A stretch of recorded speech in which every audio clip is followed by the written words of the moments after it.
Hello and welcome to the Hockey Gambling Podcast on the Sports Gambling Podcast Network.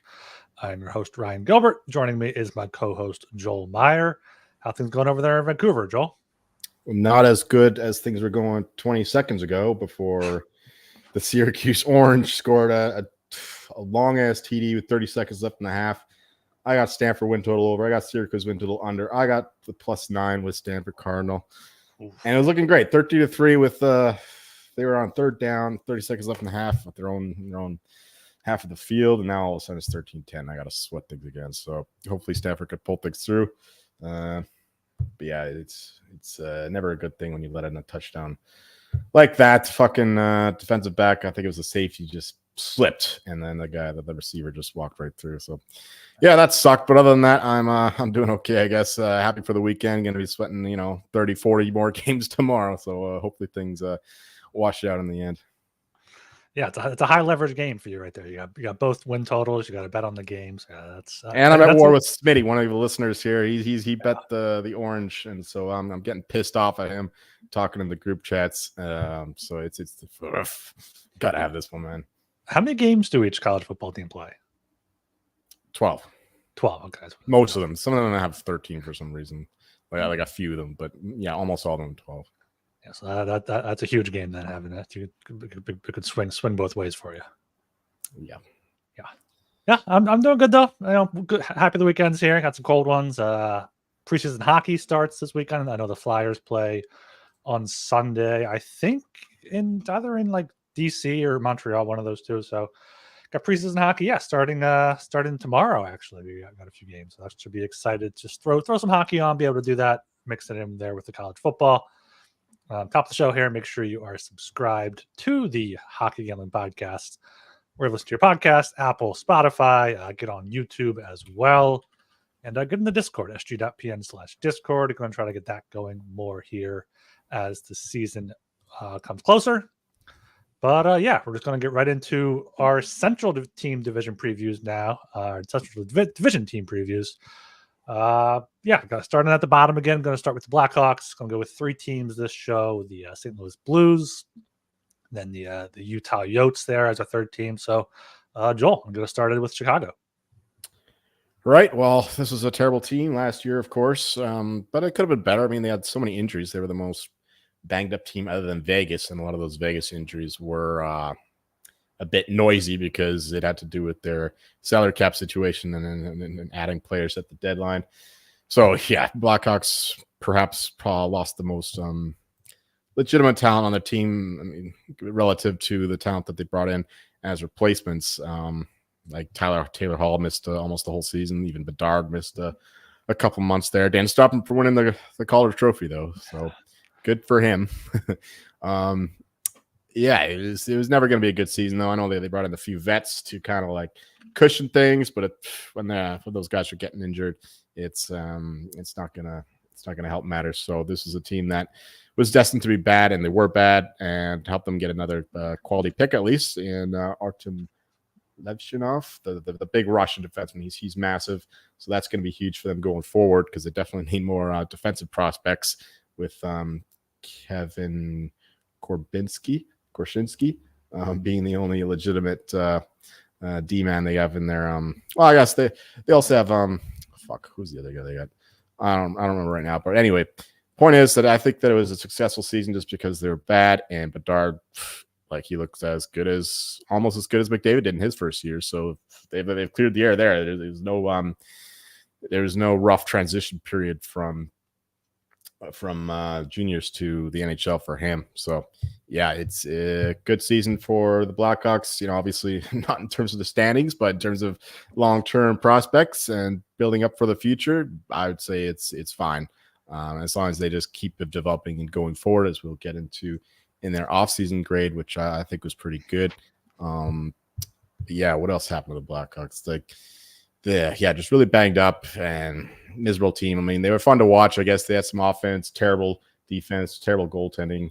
Power play was fun to watch. I mean, Connor Bedard almost never left the ice when they were on the power play, so that was cool. I think that it's a successful season for the Blackhawks, just because it sets them up well going forward.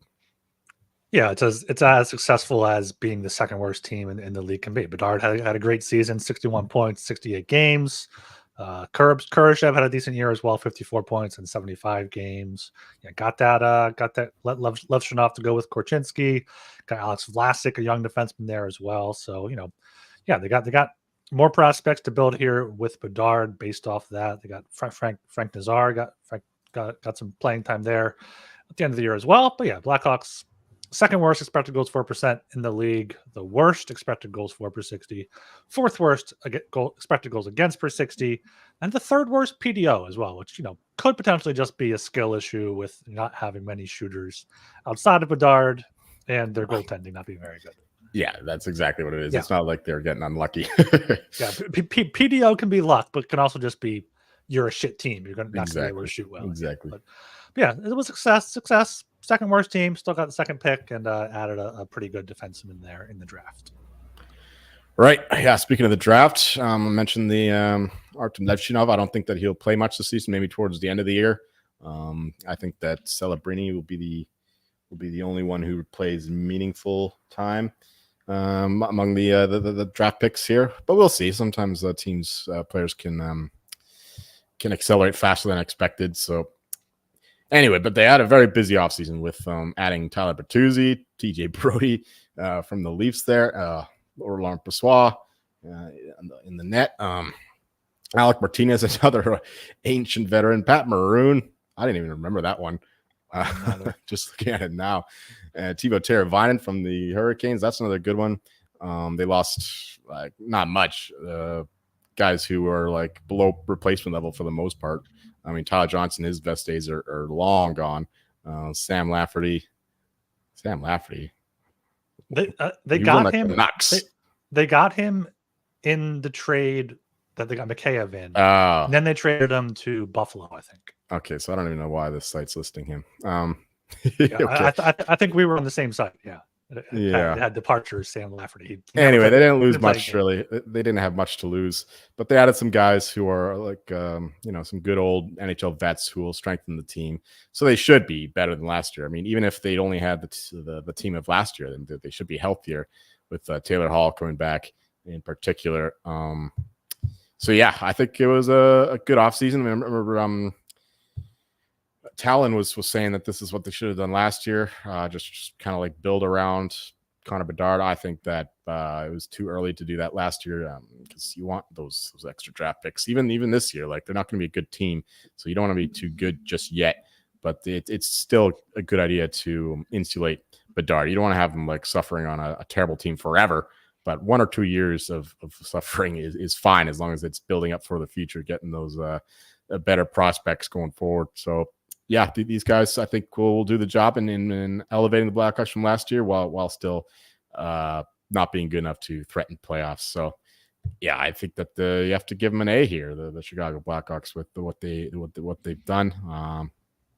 Just some guys who are past their prime. Obviously, TJ Brody, he was terrible for the Leafs last year. Alec Martinez, he really dropped off for the Vegas Golden Knights, but they're still better than what they're rolling out last year. And Tyler Bertuzzi and Teuvo Teravainen still have a lot to give. So, I think it's got to be an A here for the Hawks. Yeah, it was a great offseason for the Blackhawks. I mean, yeah, you brought up Talon, said last year he argued for them to do this, but yeah, like you said, I think this probably was the right time. They added pretty much a forward for every line. Bertuzzi for the top line, Teravainen for the second line, Mikheyev for the third line, and then Craig Smith for the fourth line there, as well as some, Pat Maroon as a veteran guy in the room, Brody and Alec Martinez as a good veteran third pair. Larry Brossoit, who I'm just now seeing is going to be out 4 weeks because he had arthroscopic or meniscus surgery in August.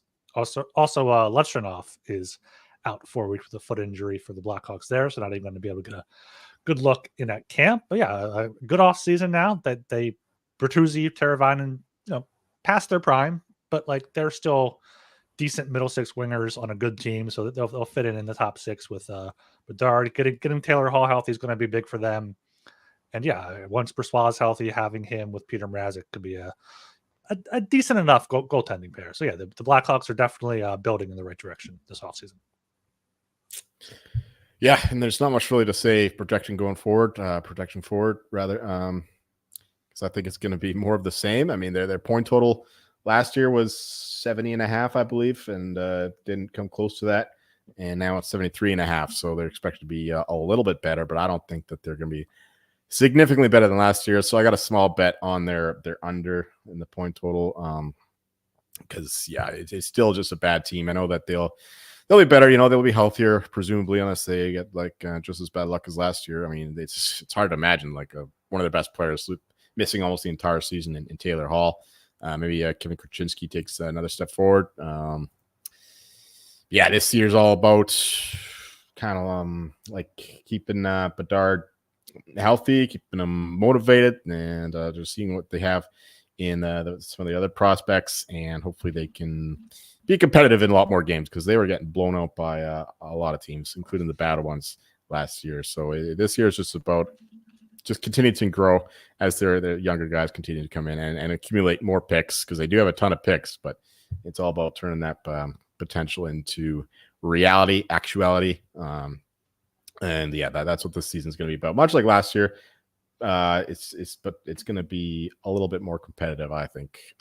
They shouldn't be as bad as they were last season, but I still think that they do not exceed 73 points. So yeah, the under is the way to look for me. And yeah, I want to see more of Connor Bedard. I know he was playing almost 25 minutes a game last year, especially early on in the season. He's just playing way too much, and hopefully they can reduce his workload a little bit. And I think they can do that now with adding a few more veterans, a few more actual NHLers. And so yeah, that's another goal and objective for the Blackhawks this year, is just not having Bedard play half the game. So yeah, this year is just another year of development. They're a team in a deep rebuild, so you can't really expect them to do much this season. Yeah, when you have a dynasty like they did, it takes a bit to rebuild. But yeah, I think a big part of last year, going back to that, is also Bedard only missed 14 games. He was expected to be out 6 to 8 weeks with a broken jaw, and that occurred on January 5th. He came back on February 15th. So what's that? 5 weeks, 6 weeks at most. So yeah, he won in there too, right? Yeah, and he wanted to get back out there. Didn't miss too many games.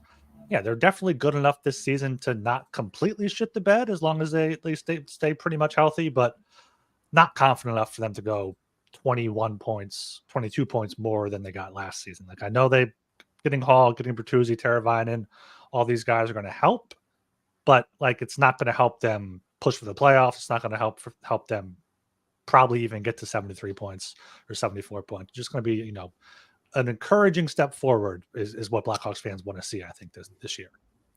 I do have a bet with Archer, another avid listener. Before the point totals even came out, we bet even money who would finish better this season, the Sharks or the Blackhawks. And of course, I took the Blackhawks, and their point totals are 10 points apart. So that's some proper CLV with a buddy there. Yeah. Speaking of the Sharks, I saw that I believe Bet365 still has Mackenzie Blackwood win total listed at 13.5. So hammer that under. And then I saw somewhere else Askarov is at 14.5. So I kind of like both unders there, because I think it's going to be a split in net for San Jose. But yeah, the Blackhawks plus 750 for the worst record, maybe, but I think they have too many veterans in that lineup now to lose out. Yeah, I mean, I'm pretty invested now in the Blue Jackets having the worst record, so I'm definitely not interested in these other teams here, unless you want to take some crazy long shot like not crazy. I guess the Flames are 16-1, but that'd be the only one else. The only other one I would look at. All right. Anything else here on Chicago before we move on? No, I don't want to talk about Chicago anymore. All right, and yeah, another underdog season for Chicago, and we're brought to you by Underdog Fantasy.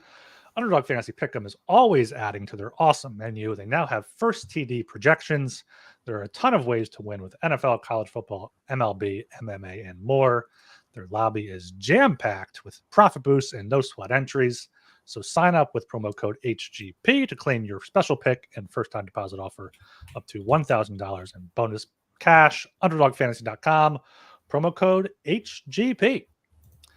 All right, now moving on to another one of our favorite teams are the St. Louis Blues.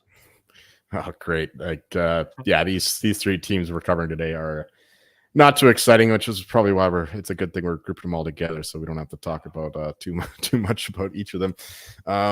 It's the Blues. I mean, they're an old team, especially on the blue line. They still have a couple of quality forwards there in their prime, I guess, and Kyrou and Thomas, but yeah, it's not a pretty sight these days. The Blues don't play attractive hockey. I think that their season was defined by Jordan Binnington just crushing it in net. I think he finished top in terms of the goal save above expected stat.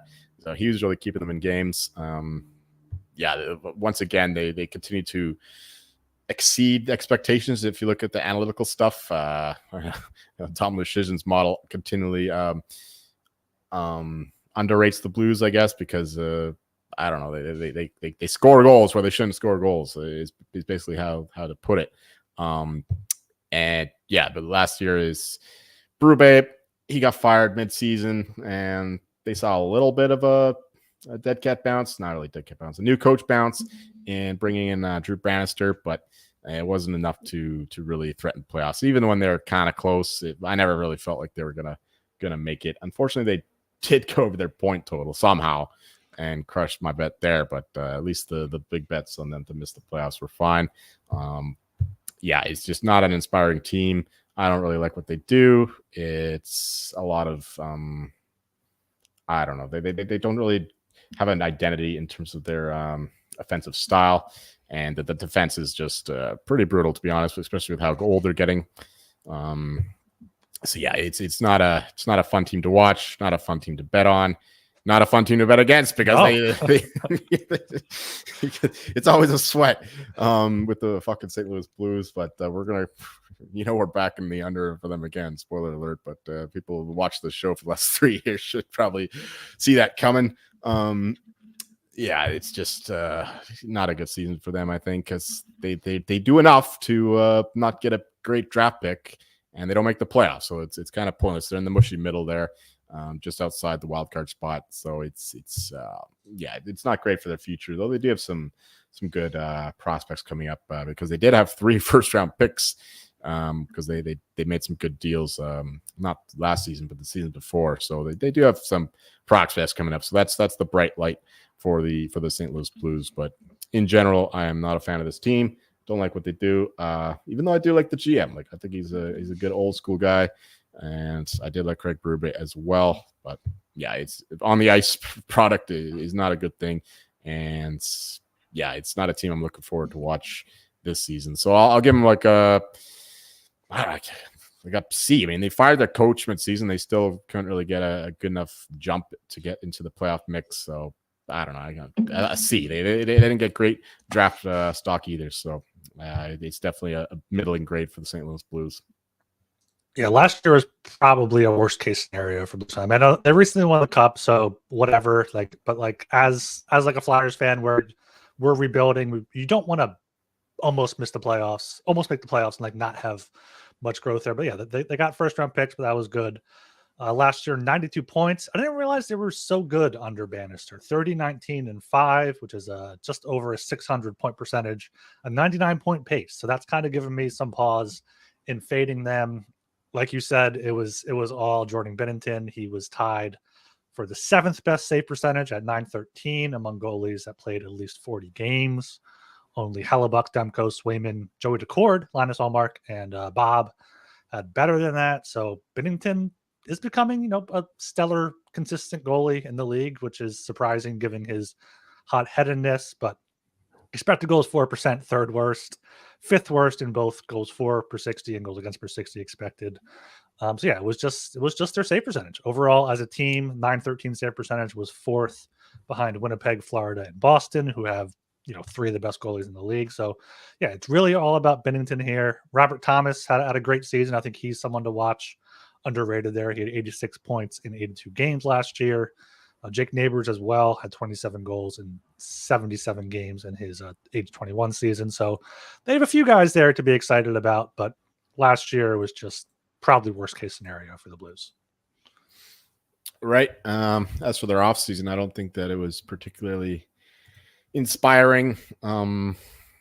Yeah, they added some veterans. I mean, that's what the Blues do. They just had these vets like Radek Fox, Matthew Joseph, Alexander Texier, Ryan Suter. Oh my word! Like Ryan Suter sums up the St. Louis Blues. I love that he's there because that's just another reason to hate this team.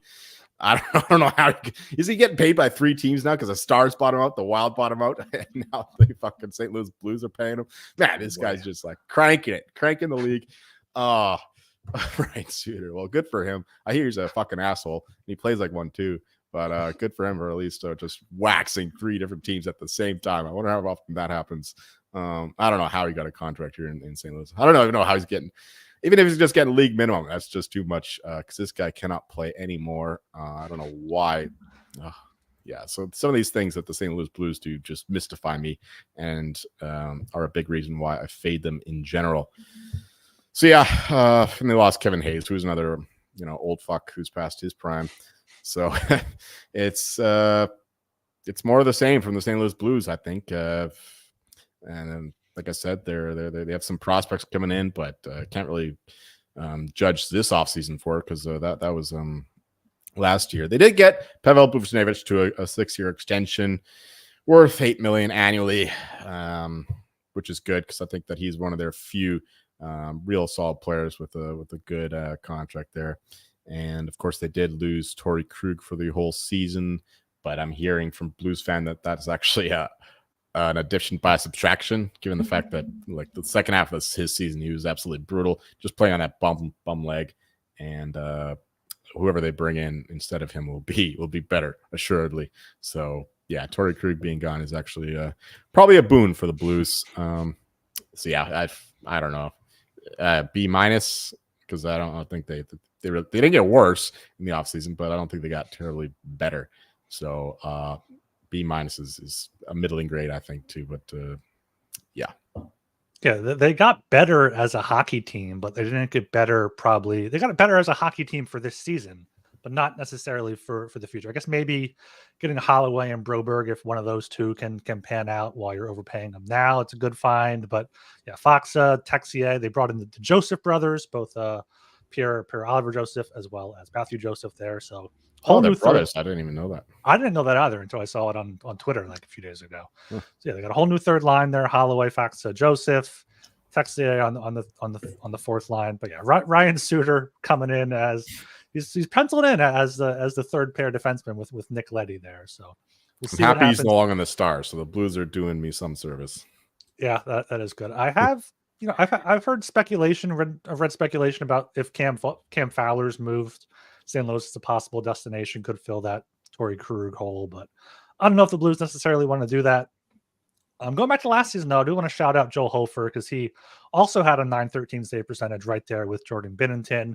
He's 24 this year. Could see Binnington potentially on the move in the coming years. He does have a modified no trade clause, so I don't know if Hofer shows out and a team needs a goalie, I could see Binnington getting moved. Not anytime too soon, but yeah, Hofer's a good backup there to watch.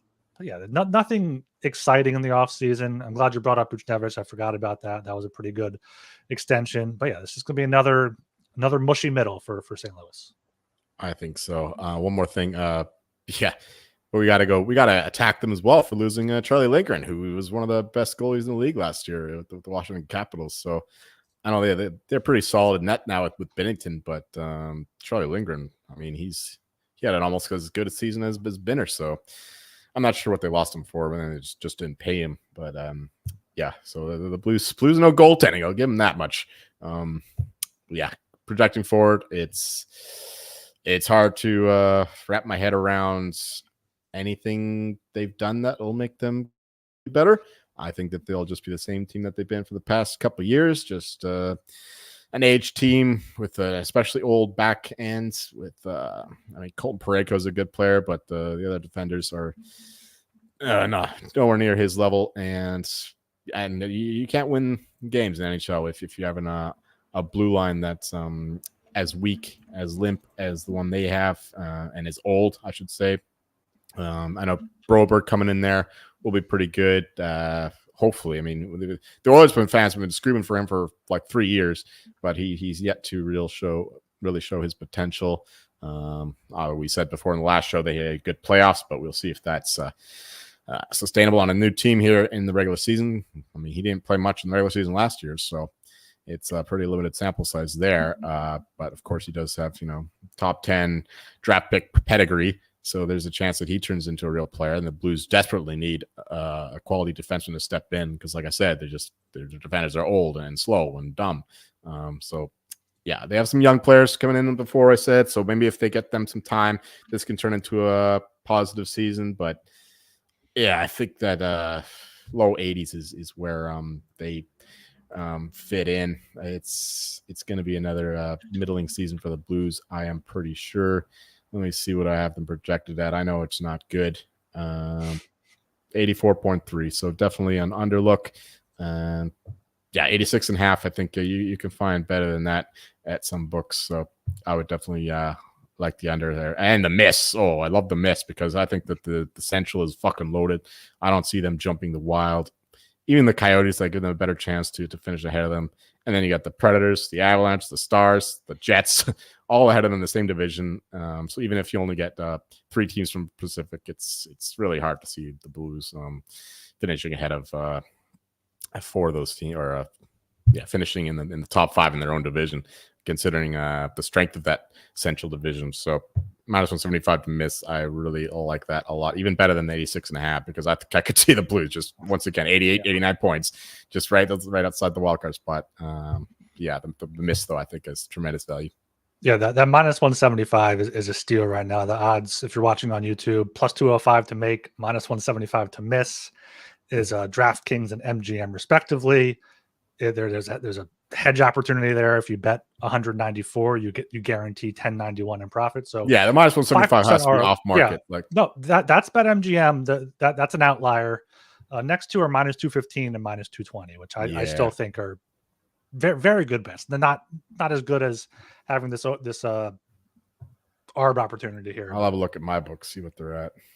I'm seeing like as high as minus 265, 255. So, oh my word! I mean, yeah, that's probably what it should be. Yeah, if you can get 175 and you have the bankroll to have it tied up till April, max that out on BetMGM because even if you don't have the bankroll, just do it. Minus 175. That's a great bet. Take out a loan, put it in a parlay or something. Exactly. Use a fucking credit card. They're not making the playoffs. They should be sellers again at the deadline, not buyers. And the Central is just this is the second worst team in this division, and their point total is 86.5. I mean, Utah's next; it's right there, 87.5. But the Blues, they're not making the playoffs over the 4 or 5 teams ahead of them. So minus 175, absolutely love that. Hammer that. I would still bet minus 215, probably minus 225. Let me check my actual bets, see what number I got, and then to miss. I think it's. Nothing like minus 175. No, I saw that and I was shocked, honestly. No, I got the parlays are like minus 210. So, fuck me, I guess. That's all. I mean, that's still that's still a good bet. That's the best number besides MGM right now. So it's just still a good bet. Just not. You got to shop around. You got to shop around, people. That's right. All right. Anything else on St. Louis before we move on? God no.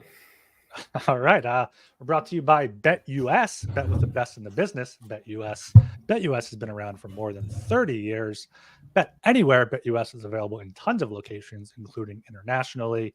BetUS just launched an all-new live betting experience. Easily deposit using cryptocurrency and get lightning fast payouts. Use our link to sign up and get a 125% deposit bonus on your first 3 deposits. Go to sportsgamblingpodcast.com/BetUS. That's sportsgamblingpodcast.com/BetUS. Promo code SGPN.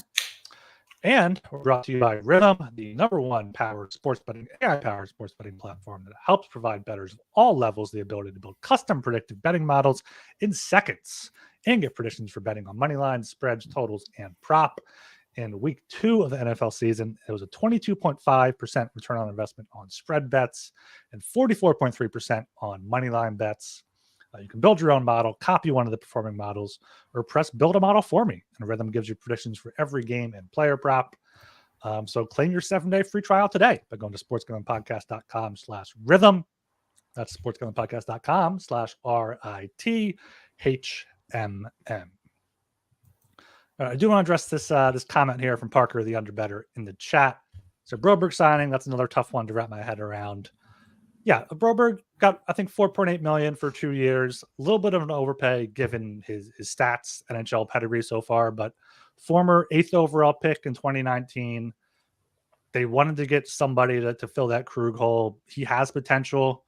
They have cap space to work with. And I think they also wanted to get Holloway. They wanted to get them both together and get them in. So I don't know if their target was Broberg. I don't know if the target was Holloway, or if they just wanted to piss off the Oilers. That could be a possibility too. Works for a lot of us, just pissing off the Oilers in Vancouver anyway. Yeah, I don't have much else to say about that. We covered that extensively in the past. Yeah, let's go into the Utah Hockey Club, so-called. We're still calling them the Coyotes. I'm not calling them the fucking. Did you see Clayton Keller kind of leaked that it's going to be the Yetis, or like he said he likes the Yetis? It sounded like that was going to be the case. I don't know why they just don't do it now. I don't know why it has to take like 2 years to change your name. Like they know they're going to change it again. Like with Washington Football Club, when they changed it from the Redskins, we didn't know if that was going to be the permanent name, but we know that it's not going to be permanent for Utah. Yeah. So I don't know why they don't just change it now. Doesn't make sense. No, it doesn't. So we're sticking with the Coyotes until they actually change it. Fuck the Hockey Club. It's dumb anyway, because I've said this before, but trying to be like these MLS teams, trying to be like the European teams, like Inter Miami and I don't know other teams. There's some like FCs. I think there's some like a bunch of FCs, NYCFC or something. Just embrace what you are, which is North American. All these the nicknames are prioritized in North American sports. So I don't know why you're going with the Hockey Club. Just anyway, rant over. This is a team last year, the Arizona Coyotes, who were in turmoil off the ice with having to play in that shitty building and dealing with selling the team, of course. But on the ice, they are. Oh, are you kidding me? Oh, he almost muffed the punt, the Cardinal. Oh no. But on the ice, they were actually exceeding expectations. They were playing very well for most of the season, but then they ran into a stretch run where they were absolutely miserable, and they lost their potential to make the playoffs, because they were in a playoff spot for a lot of the early season, if we remember. And of course, our guy Vajmilk was, it was Connor Ingram who was the hot pick to win the Vezina for a minute. But they had some great development from their younger players. A lot of chemistry was found offensively, still struggled defensively, but I saw a lot of good things from them early on. Smitty in the chat, you're ahead of me. Stop it with your Canadian Magic TV, spoiling things as he's watching on as he watches our stream here. The Coyotes were they had an impressive season. They exceeded their point total. I bet the under, but I gave up on that early on, and in fact, it had a chance to go under because of how poorly they played in the second half of the season, and it took a good run at the end of the season for it to go over, unfortunately for myself.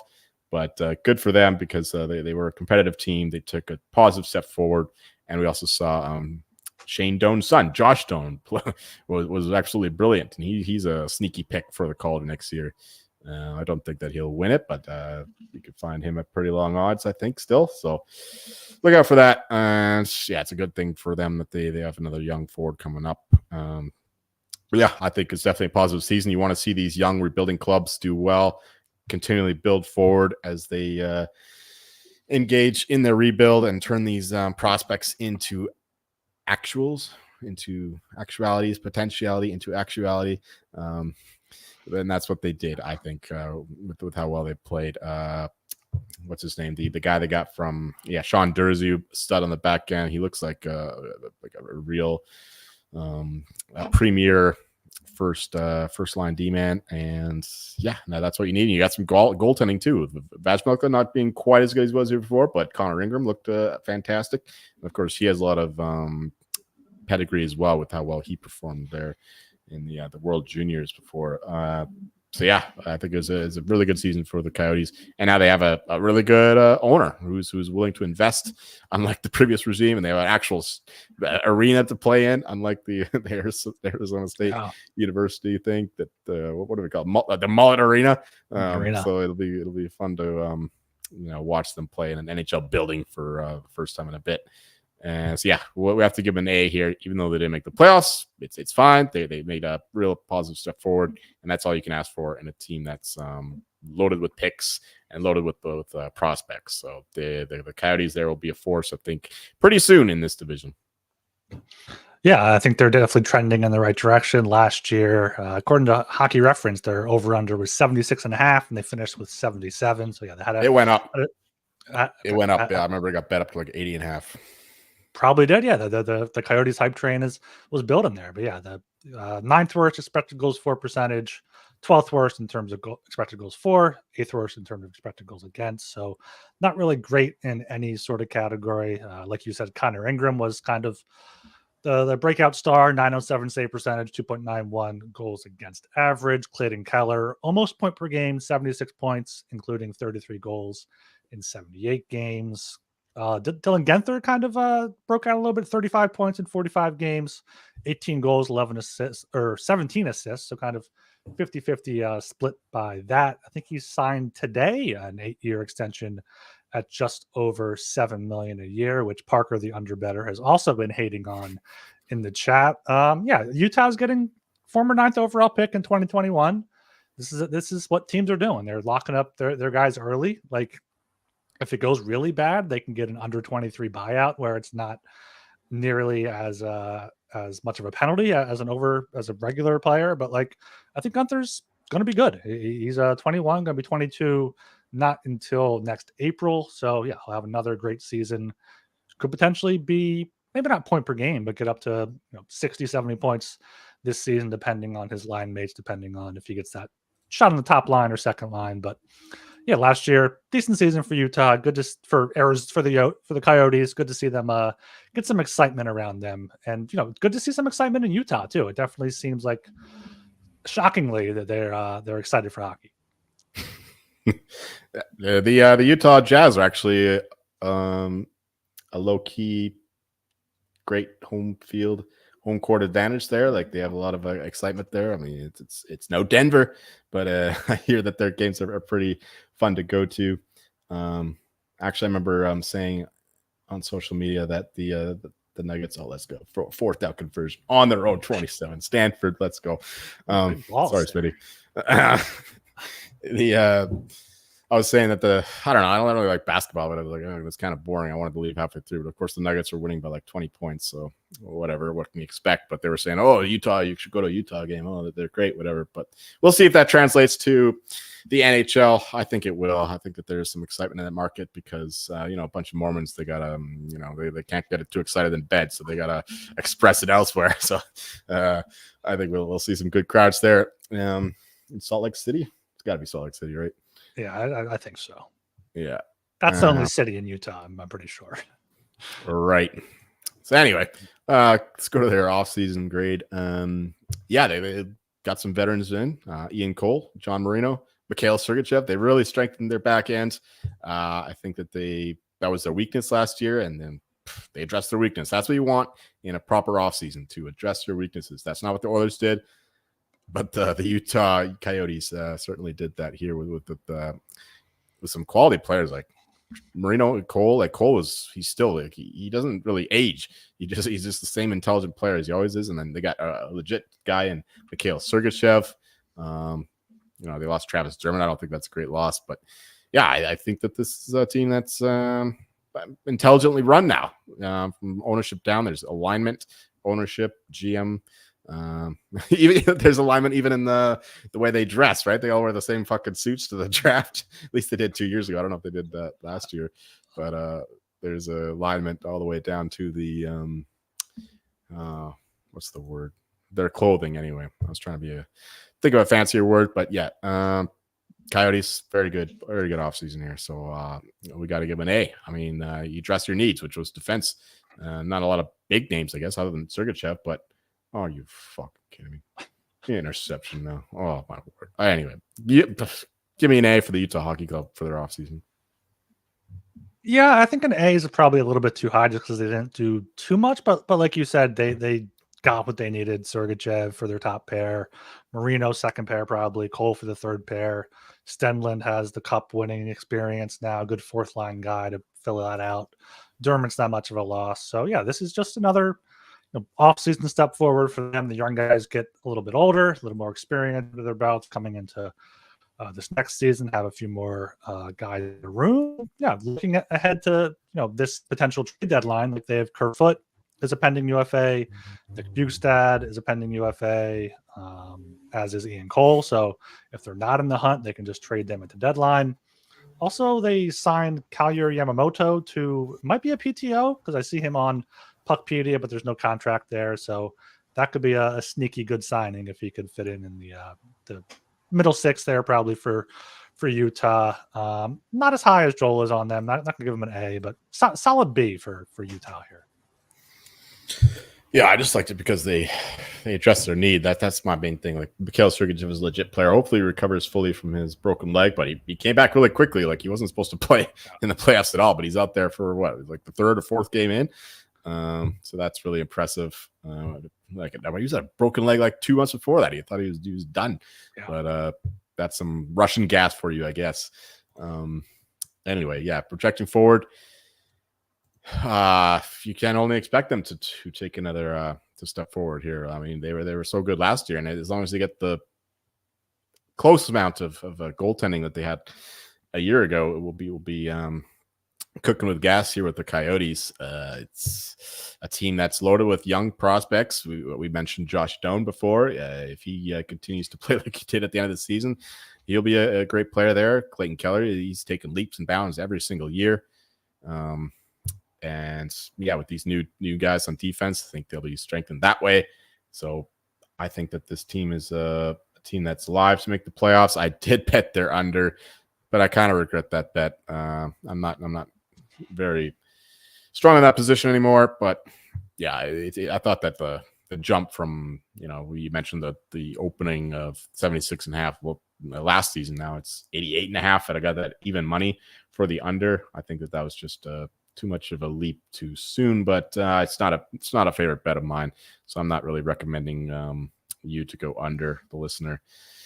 But yeah, it's just a team that's continued to build, and with how many prospects they have coming into the fold, a lot of veterans now in the team, defensively especially. I think it's going to be a borderline playoff team here, maybe a team fighting for the playoff spot at the end of the year. So 88.5, I don't think is enough to go under there. And you got listed here at 87.5. Yeah, definitely don't recommend that under anymore. I don't have any bets on this team other than Andre Tourigny. He's one of my Jack Adams bets, 20-1. So that's my only bet on this team that I can recommend still. If you can still find that, because I know he's been bet down a lot of places. But plus 225 to make actually is kind of enticing, considering I think the Pacific is shit, and maybe if they can jump the mile, they can get in there. First and goal for the Orange. That 225 is a one-off. The next bets are like one. Yeah, keep giving these off-market things. Let's going forward, we should have like a consensus line. Okay. Yeah. Oh, excuse me. Or I'll make like a graphic or something. But yeah, 225 is the best. 175 is the second best. You can still get under 88.5 at even money. I would recommend that. I don't think to the under there, under 88.5 plus 100. I don't think they're quite there yet. I think they're, in that kind of, not the same as the Ducks, but in that kind of thing where like they're going to take step forwards, have a few steps back. This could be a step back for them. I don't think they got 10 points better than they did last year. I could see them getting 80 points after getting 77 last year, but I can't see them getting 90 points. Blackhawks are getting better. That's not going to be an easy win. It's a tough division. We just talked about how the Blues are never an easy win, and the 5 teams above them are all. I mean, maybe not the Wild, but are legit playoff threats. So I like the Wild. I know you do. For some reason, you're always on the Wild. But yeah, the Utah here, I'm going to fade them. I think -200 to miss is something I would take. -215 is the second best. 2 books do have -200. But yeah, under 87.5, under 88.5. I don't think they got 10 points better in the offseason. I don't know if Connor Ingram is what he showed last year. The defense will help him out, but not sure about that. Also, something we should probably talk about is how do we feel the home ice advantage will play here? Because last year, Arizona was 22-19 at home, 14, 22-5 on the road. So not quite as good as I thought at home, but still much better. They don't have the shadows anymore. Exactly. They have like an actual arena. Do you think that's going to go away from them now? Good point. That's a good point to bring up because teams just walked in there and they were like, what the hell is this? And the Coyotes, of course, they played in there every home game. So that was definitely an advantage for them, the Shadow Realm. That's a good point to bring up. And now they're into a legit NHL building, so they lose that advantage, I guess. So that is interesting. That's something to follow early on. And what are the road teams going to do in Utah? What are they going to do for a night out? No, that's a good thing. That's a good thing. It's so it's a good thing for the road team. Right. Exactly. So the Yotes are losing all of their home ice advantage. Yeah. You bring up some good points. Maybe I like my under bet a little bit more now. I recommend it. If you have under 88.5 at +100, that's at bet 365. 87.5 under is -115. That's still fine, I think, but I'm fading the Yotes this year. Yeah, I mean, I bet it. I just don't feel as strongly about it as I did when I made that bet. Yeah, the markets just respect them too much. Do you have your point projections handy? Oh yeah, for the what do I have them at? 87.4. So right on the money then. Yeah. Look at you. Just start your own book.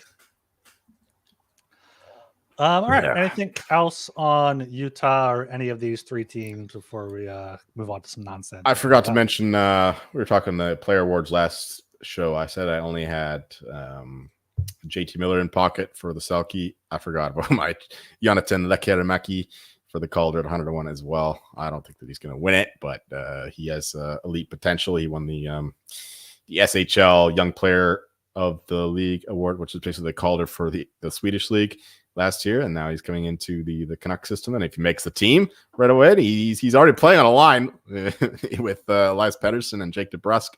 So that's interesting. I mean, Jake DeBrusk is already relating him to David Pastrnak. So shit, 100-1. I don't throw a few bucks on that. That's what I did. So yeah, I forgot about that one in the last show. And for these guys though, like I said, I only have Andre Tourigny for Jack Adams and Blackhawks up. I think this governor is long gone, but I bet Bedard 100-1 for the Richard. I think he's like 50-1 now at best. Yeah, I think I had that as well at 100-1. I mean, he's probably still out there for 75-1, maybe. Yeah, you find one of these off-market prices. Yeah, just you got to shop around while books are still focused on football season so much. Exactly. Yeah, I think that he's got the skill to do it. I mean, 100-1, like even 75-1, like you were saying, it's 60-1. It's this is a guy who's like putting the puck in the back of the net like nothing. He's playing with terrible players, and he's going to be playing a lot still. Even at the depreciated price here, or rather appreciated price because it's going up. You got to pay more. It's no longer 100-1. I think Bedard is going to score a lot of goals if he plays 70 plus games here, and he's got the skill to do it. And he'll have the line mates now too. He can look off the pass and shoot sometimes. Like otherwise, he was always the number 1 threat, and he still will be. But like there was never any number 2 threat as Joel celebrates something going on. Pick 6. Woo. Almost 5 yards. That's the one. He's done. Let's go. Stanford Cardinal, baby. Yeah, I'm seeing Lekkerimäki. He's 100-1 everywhere except FanDuel has him done at 40-1. So FanDuel showing some respect. Somebody loves him at FanDuel. Swedish boy there. Yeah. Yeah, all those Swedes. book in that book.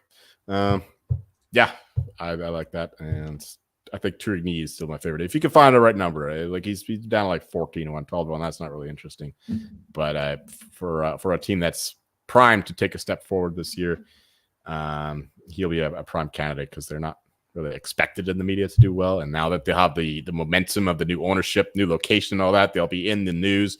They'll have some attention that way. So, yeah, that's why I have him as one of my bets. But Martin St. Louis is still my favorite one. 40-1. I don't understand that line at all. Yeah. It's that time of the year. I tried sharing this in the Discord and in the group chat earlier. It was not sending. So FanDuel, NHL, season specials, same 8 Western Conference playoff teams from 2023. You're running it back. 2024, 25. If you get the best odds, put it in a parlay calculator. It's less than 10-1.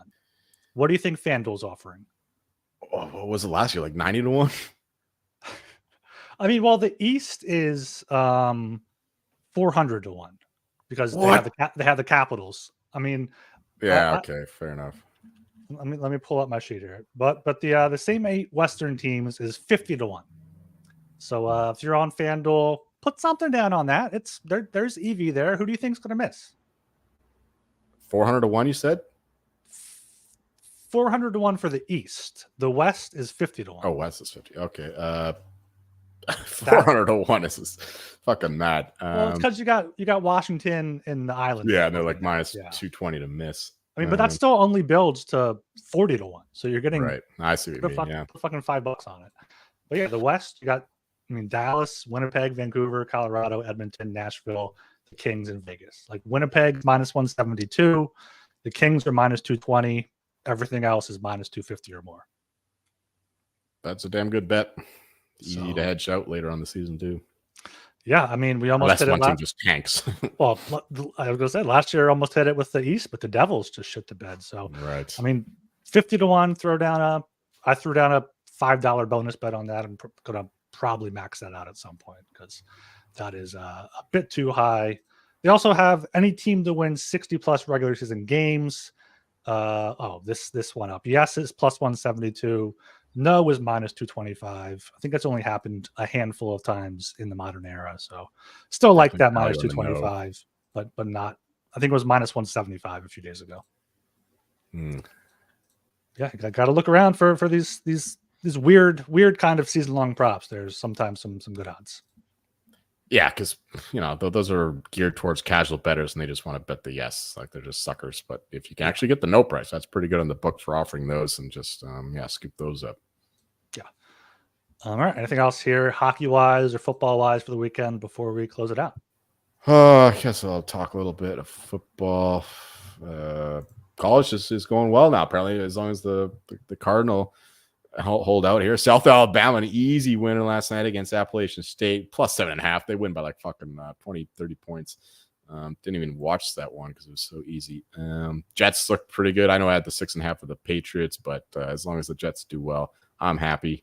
What do I got here? I mean, the Lions Cardinals over just seems too easy, but the way that the Cardinals offense and now their defense is, I think the Cardinals just a dead nut over team. So I played the over 51.5 is good too. Titans minus 2.5 against the Packers. When a player misses the first game, you get a rallying cry from the rest of the team, and then the second game is when that player's absence really makes a difference here. With Jordan Love almost certainly not going to play. Some people are saying that he might yet, but I think that's all just gamesmanship. So Titans, I think, under a field goal is really good. They've been unlucky in both their games, I think, not to cover. So yeah, I like those two bets. Bills team total over. Yeah, fading the Bears again. Colts money line. Yeah, but I think my favorite one is the Titans under a field goal. Yeah, I don't really got much. After thinking the Patriots had a chance against the Jets and just got completely fucking smacked last night, I'm gonna keep my mouth shut here. Maybe a Bills. That's a Monday night game though. Could see the Bills winning by a touchdown against the Jags after they had a long week. They played Thursday and not until Monday, so that could maybe give them some advantage. And Josh Allen working on his MVP odds. One last thing, we got Parker the Other Better yet again, providing some good content here. Forsling for Norris Trophy 100-1. playing the angle that they start giving this award to top defensive defenseman rather than the top offensive defenseman. Yes, I absolutely agree. I bet this myself. He's getting a lot of love from the analytics community, and the analytics community grows among the votership. So yeah, I like that quite a bit there with the Panthers projected to win the division in the market. And yeah, he's getting a lot of respect lately. So I absolutely love that. I mean, I like I said, I still think it's Bakar, but at 100-1, I absolutely love Forsling to be the one to pip him. Yeah, that's something you sprinkle on. Get the 100-1s, get them in before the season, and just put a few bucks on them, and you make a few $100. Yeah, all right. Make sure you are subscribed to the Hockey Gambling Podcast wherever you listen to your podcast. We have a 5-star rating and review from Apple. Been a while. From a Rage 550, my favorite, 5 stars. I really enjoyed this show. Is Joel infected with the again disease too? Question mark. Pensive face emoji. I'm not sure if that's a burner from one of our top listeners or again what's disease? going on. The again disease. I'm not sure if you were saying again a lot in maybe one of the past episodes. Myself a lot. Yeah, but we all do. So leave us a 5-star rating and review. Let us know what you think, what you like, what you don't like, and helps the show grow. Apple, Spotify, subscribe on YouTube as well. Going to try to ramp up things as the seasons comes closer. Next up, I think, is the Central one. We got the Wild and the Preds or the Jets. Whatever. Joel's watching football. We got 2 more Central shows coming up next week. It's the Wild, then the Jets, and then the Preds. And the Preds, Avs, Stars. Avs, Stars, yes. Yeah, top 3. All right. Follow us on Twitter at HockeySGPN, and you can follow me on Twitter at RGilbertSOP. Now I'm Joel Marty for me cursing out these refs for missing all these fucking holding calls. Come on, Stanford. See ya.